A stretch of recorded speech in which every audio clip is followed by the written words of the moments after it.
What's up, YouTube? It's your boy A back with another reaction video. Yeah, your boy been gone for a few days. I've been at work trying to get that money. Yeah, it is. But this video right here is about Don Fabio. Yeah, I mean Don Fabio. You ain't never heard of that. I ain't never heard of that. Hold up. But yeah, this is about Don Fabio. Yeah, shit, I really ain't got too much to say. Let's get to it. Hey, bruh.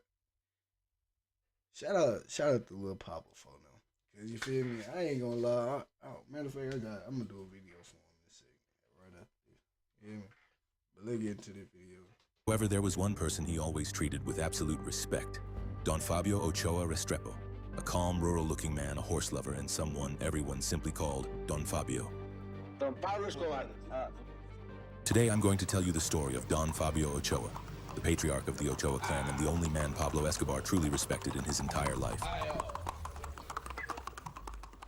Fabio Ochoa Restrepo, or simply known as Don Fabio, was a wealthy cattle rancher from Antioquia, a successful businessman and a passionate breeder of fine Paso horses. For decades, he was well known in his region for having built his fortune through famous ranches and restaurants. But above all, he was the patriarch of the Ochoa Vasquez family. He was the father of three sons, Jorge Luis, Juan David, and Fabio Ochoa Vasquez, better known as Fabito. They were known as the Ochoa brothers. These weren't just any men, they became notorious drug traffickers and high-ranking members of the Medellin cartel, which they founded alongside Pablo Escobar. The story of this family's involvement in the drug trade dates back to the 1970s, during the rise of cocaine trafficking in Colombia. The Ochoa brothers and their father dove headfirst into the business, with Jorge Luis Ochoa, the eldest of the siblings. He was the first to open routes into the United States and secured key contacts to ship cocaine.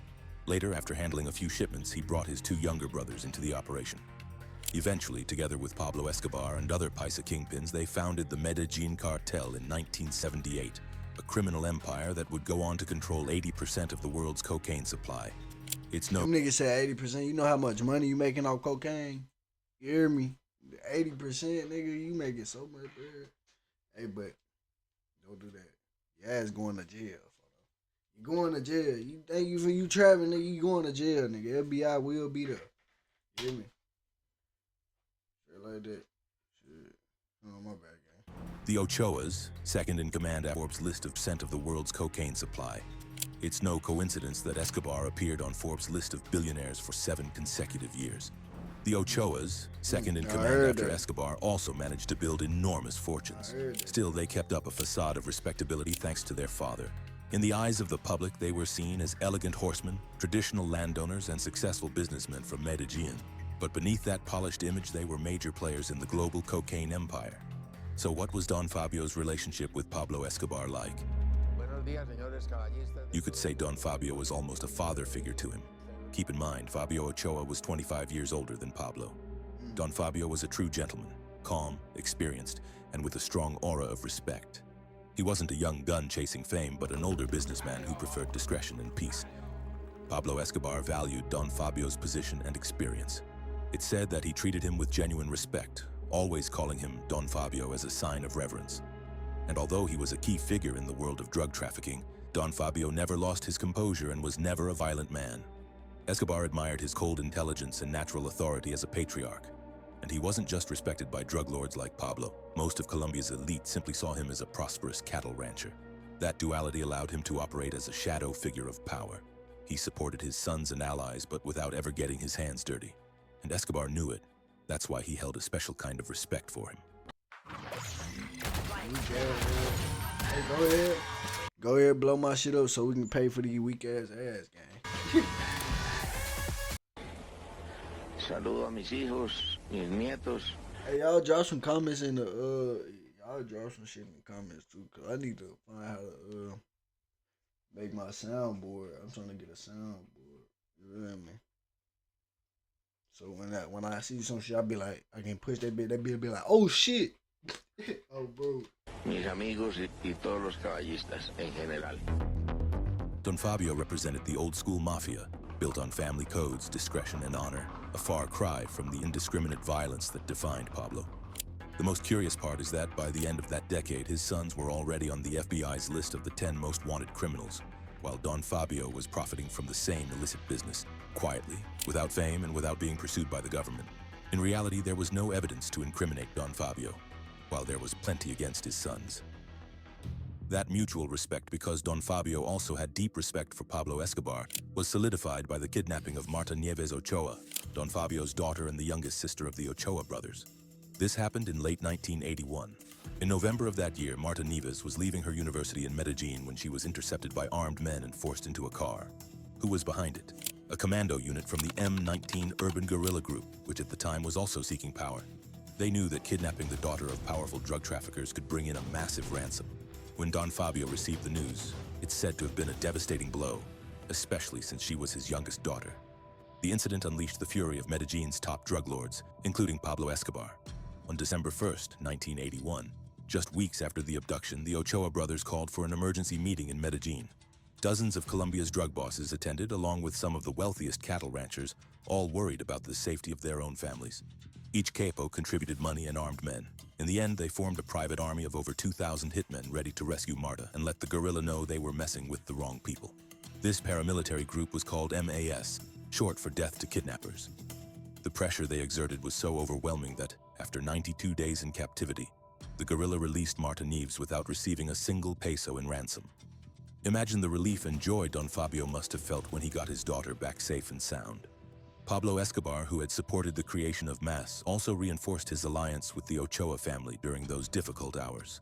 Escobar had been there for the Ochoa family when they needed him the most. But unfortunately, as with most relationships between criminals, the relationship between Pablo Escobar and the Ochoa clan wouldn't always be smooth sailing. In 1990, President Cesar Gaviria offered a law for voluntary surrender.